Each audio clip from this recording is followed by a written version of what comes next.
السلام علیکم. زه مظفر شایم. مهم خبر نه تاسو خبروس د سواد فود اتھارټي خفیا اطلاع باندې چاپه وهلي.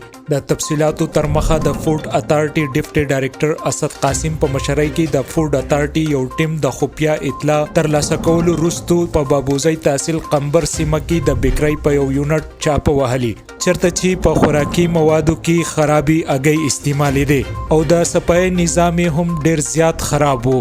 د کوم په اساس چې د بیکرۍ یونټ سیل کړی شوی دی او څخه اگۍ د حکومتي تحویل کې اغستې شوی دی.